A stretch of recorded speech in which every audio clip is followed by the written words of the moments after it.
नमस्कार दोस्त। तो आज का क्लास रहेगा कॉन्सेप्ट टू यानी chapter 10th class math NCERT चल रहा था, जिसमें बहुपद शुरुआत में ही स्टार्ट किए थे। तो कॉन्सेप्ट के साथ पार्ट 1 मैंने पिछले वीडियो में क्लियर किया और इस वीडियो में कॉन्सेप्ट 2 लेके आया हूँ। देखिए, इतना सारा हम लोग को बहुपद मैथ बनाने से पहले इतना सारा कॉन्सेप्ट है। कॉन्सेप्ट क्या क्या है कि बहुपद किसे कहते हैं, पिछले वीडियो में बता दिया। चर किसे कहते हैं ये भी बता दिया। अचर भी हमने बता दिया पिछले वीडियो में। बीजीय व्यंजक भी बता दिया और वास्तविक संख्या रह गया था। बहुपद का घात भी हमने बता दिया कि घात किसे कहते हैं। अब इसमें रह गया वास्तविक संख्या, बहुपद का गुणांक। अब हो गया बहुपद का मानक रूप, बहुपद का प्रकार, बहुपद का मान और बहुपद का शून्यक। लास्ट बहुपद का शून्यक। इतना कॉन्सेप्ट अगर जान जाएंगे बेसिक बहुपद बनाने के लिए, ये बेसिक नॉलेज इतना इसमें चाहिए। ये सब जान जाइएगा तो मैथ आसान हो जाएगा। तो चलिए, जो बच गया था दूसरे कॉन्सेप्ट के साथ चल रहा हूँ। क्या? वास्तविक संख्या। वास्तविक संख्या पचमा। वास्तविक संख्या किसे कहते हैं? वास्तविक संख्या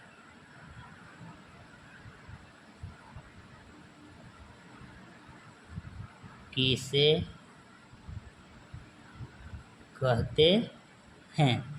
इसे पूछा है वास्तविक संख्या कौन कौन है, तो वास्तविक संख्या कहते हैं किसको?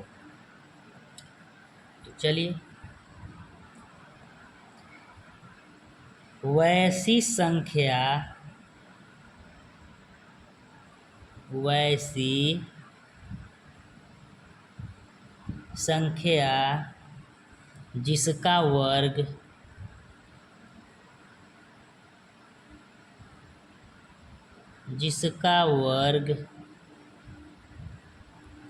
जिसका वर्ग करने पर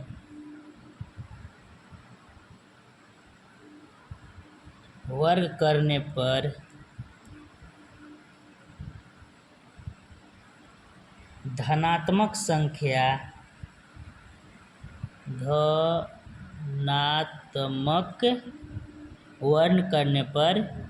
वर्ग करने पर धनात्मक संख्या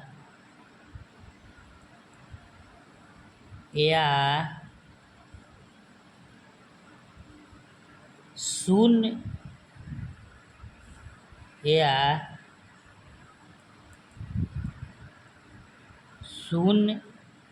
जीरो प्राप्त हो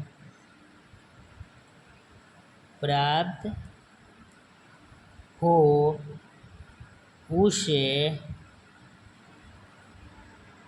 वास्तविक संख्या कहते हैं।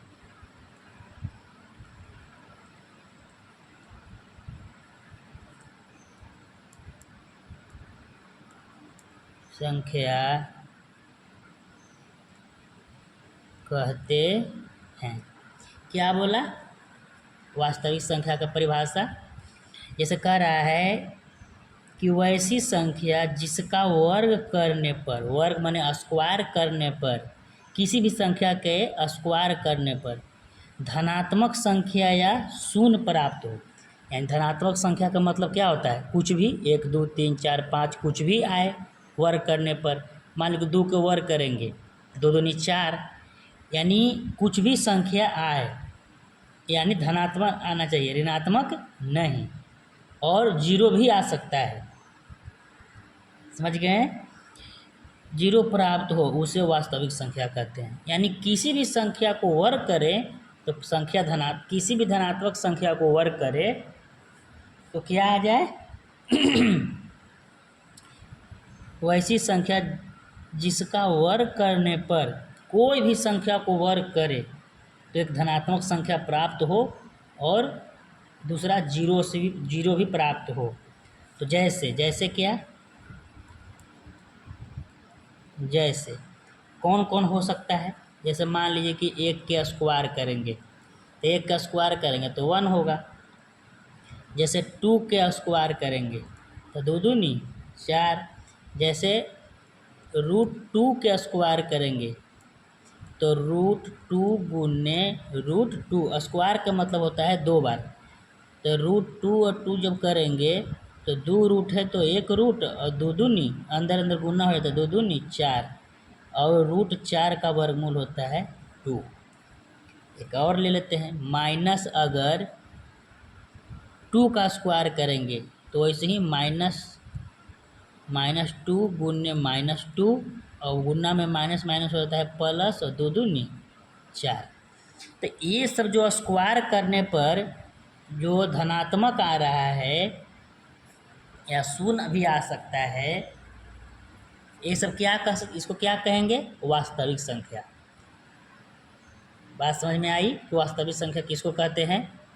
तो 1 हो गया, 4 हो गया, रूट में हो गया, समझ गए, ये सब होता है वास्तविक संख्या। चलिए, वास्तविक संख्या भी हो गया। बहुपद का घात तो पहले बता दिया था। अब बहुपद का गुणांक।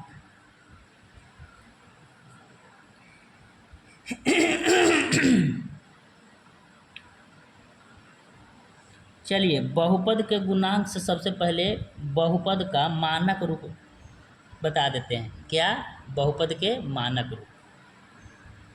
चलिए 6 में लेते हैं बहुपद का मानक रूप। बहुपद का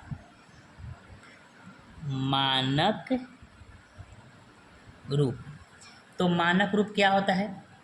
तो मानक रूप ऐसे समझते हैं कि 2 बहुपद हम लोग लेते हैं, कोई भी 2 बहुपद लेते हैं और उसी में समझा देंगे कि मानक रूप क्या होता है। जैसे ले लिए, देखिए 2x³ लिए -3x² प्लस 5x प्लस 2 लिए। तो फिर देखिए एक और ले लेते हैं एग्जाम्पल बहुपद का। पहले बहुपद लेंगे तब तो मानक रूप बताएंगे, तो हाँ ले लेते हैं। यानी -2 plus 5x -2x² plus 5x³। यहाँ पे 2 बहुपद लिए। तो मानक रूप किसको कहते हैं, यहाँ पे आप गौर कीजिए तो समझ में आ जाएगा कि मानक रूप किसको कहते हैं।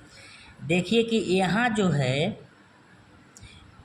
इसको घात देखिए कि 2x के पावर घात 3 है, 3x पर घात 2 है, अब 5x पर घात कुछ न है तो क्या है 1 है। तो इसका जो घात है जो घटते क्रम हो रहा है 3, 2, 1, इस पे घात नहीं है तो इस पे घात अचर पे घात 0 होता है 0। यानी इसका घात क्या हमको निकल के आ रहा है, घटते क्रम में आ रहा है। और इसका घात देखिए, दूसरा बहुपद का घात देखिए कि कुछ नहीं है तो 0 है। 1 भी पावर कर सकते हैं, 0 नहीं कर सकते हैं, 1 पावर है, छोड़ दो। तो इस पे 1 है, इस पे भी कुछ न है तो 1 है, और इस पे 2 है 3 है, इस पे क्या मिल रहा है 1, फिर क्या 2, फिर 3। तो इस बहुपद का घात जो हम लोग को घटते क्रम में मिल रहा था और इस बहुपद का जो घात दिया था वो बढ़ते क्रम में मिल रहा था। तो बहुपद को घात अगर बहुपद दिया रहे और उसका घात अगर बढ़ते क्रम में रहे तो मानक रूप कहेंगे, या घटते क्रम में रहे तो मानक रूप। यानी बहुपद का मानक रूप यही होता है। तो समझ गए बहुपद का मानक रूप, समझ गए। अब हम लोग चलते हैं बहुपद का गुणांक। इसी में साथ ले लेते हैं बहुपद का गुणांक। बहुपद का गुणांक बहुपद का गुणांक। अब बहुपद के गुणांक समझते हैं क्या होता है। तो बहुपद के गुणांक भी लेने के लिए क्या होता है कि दो बहुपद ले लेंगे। बात समझ आया। तो दो बहुपद मैं ले लेता हूँ। ये बहुपद देखिए, ये सब बहुपद है, ये 3 घात वाले 2 घात वाले ये भी बताएंगे आगे चल के। तो पहले बहुपद के गुणांक बता देता हूँ। गुणांक किसको कहते हैं, जैसे देखिए 2x² प्लस 5x माइनस 3 एक ले लिया, और एक लिया 5x³ minus 3x² plus 5x minus 3, दो बहुपद लिया। अब बहुपद का गुणांक समझाने के लिए कैसे, यानी यहाँ पे ये कह रहा है बहुपद के गुणांक में कि अब देखो तो x का गुणांक क्या होगा, x² का गुणांक। तो यहाँ लिखेंगे इसमें देखो x² का गुणांक, x² का गुणांक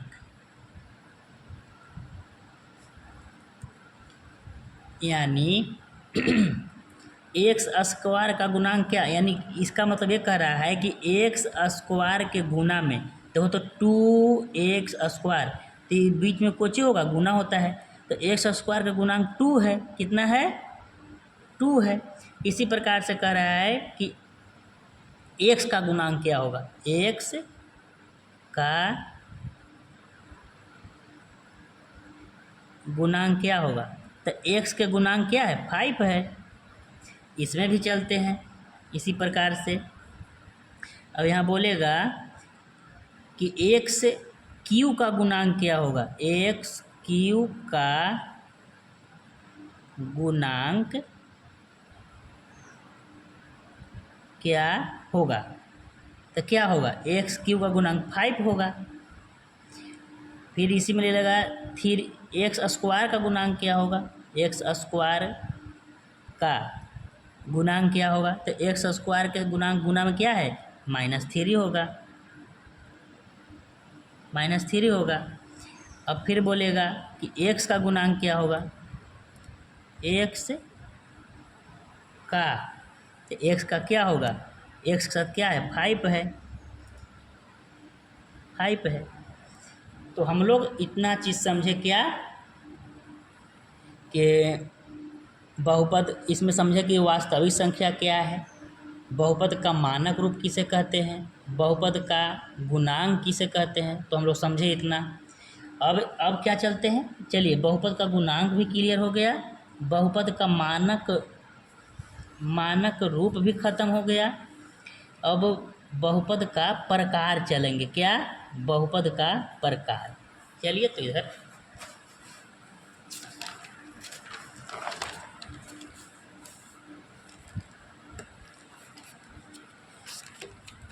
चलिए बहुपद का प्रकार।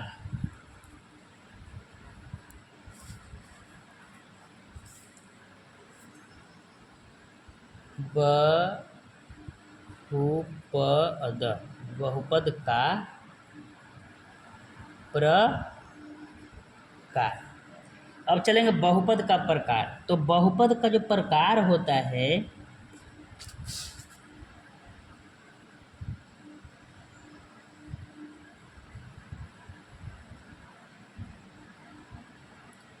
बहुपद के प्रकार यहाँ पे कह सकते हैं 2 प्रकार होता है। कितने, 2 प्रकार। एक होता है पदों के आधार पर, क्या, पदों के आधार पर। एक होता है पदों के आधार पर और एक होता है घात के आधार पर, घात के आधार पर। यानी बहुपद के प्रकार 2 प्रकार का होता है। कैसे, एक पदों के आधार पर और एक होता है घात के आधार पर। तो पदों के आधार पर क्या होता है, तब पदों के आधार पर 3 होता है और घात के आधार पर भी 3 होता है। तब पदों के आधार पर 3 कौन कौन होता है? तो पहला होता है एक पदीय बहुपद। एक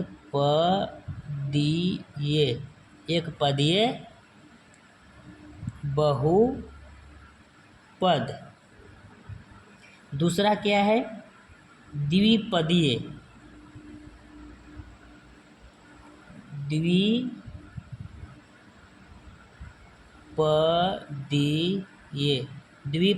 बहुपद। तीसरा क्या होता है? त्रिपदीय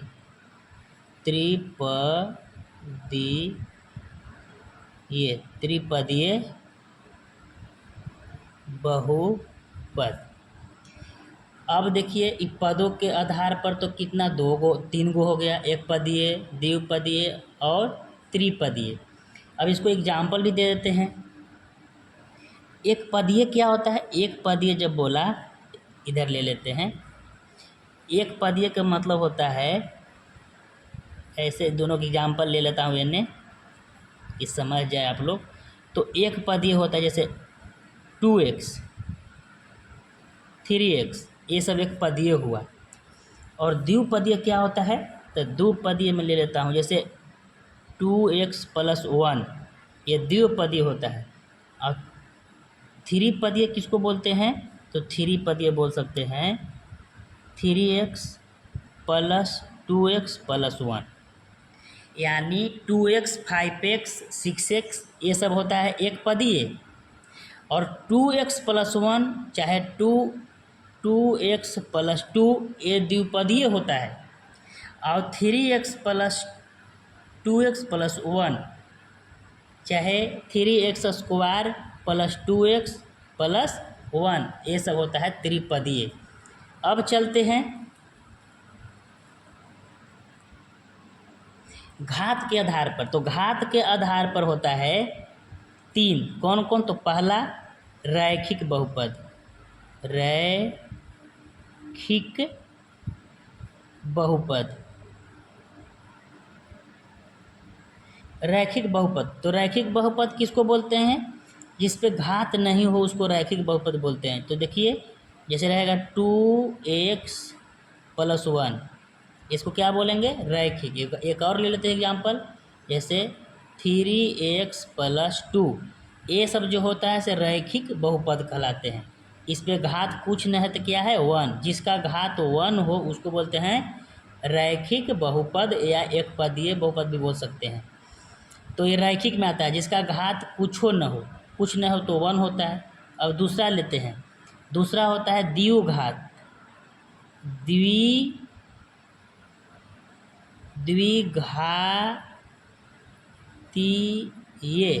द्विघातीय बहुपद। दूसरा क्या होता है? द्विघातीय बहुपद। तो द्विघातीय का मतलब जिसका घात 2 हो, तो 2x² + 5x - 1, ये क्या होता है? द्विघातीय बहुपद। तीसरा ले लेते हैं, एक होता है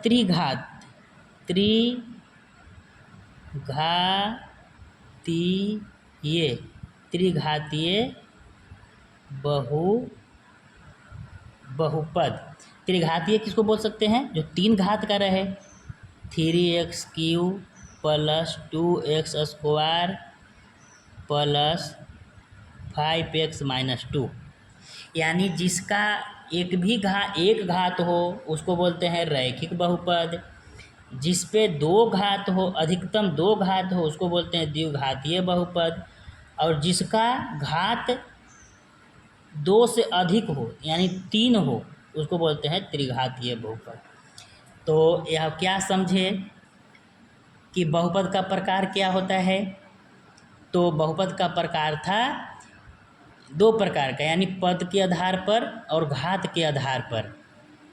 तो हम लोग पद के आधार पर क्या बताए कि पद के आधार पर एक पदीय बहुपद, द्विपदीय बहुपद, त्रिपदीय बहुपद। तो एक पदीय किसको बोलते हैं? जैसे 2x रहेगा, 3x रहेगा। द्विपदीय बहुपद किसको बोलते हैं? जैसे 2x+1 रहेगा, जैसे 2x+3 रहेगा। त्रिपदीय बहुपद किसको बोलते हैं? तो 3x² + 2x+1। ये घात नहीं दे सकते क्योंकि पदों के आधार पर कह रहा है, इसीलिए पद यहाँ हो सकता है, घात नहीं होगा दोस्त, सॉरी। चलिए आगे। अब घात के आधार पर क्या हो रहा था?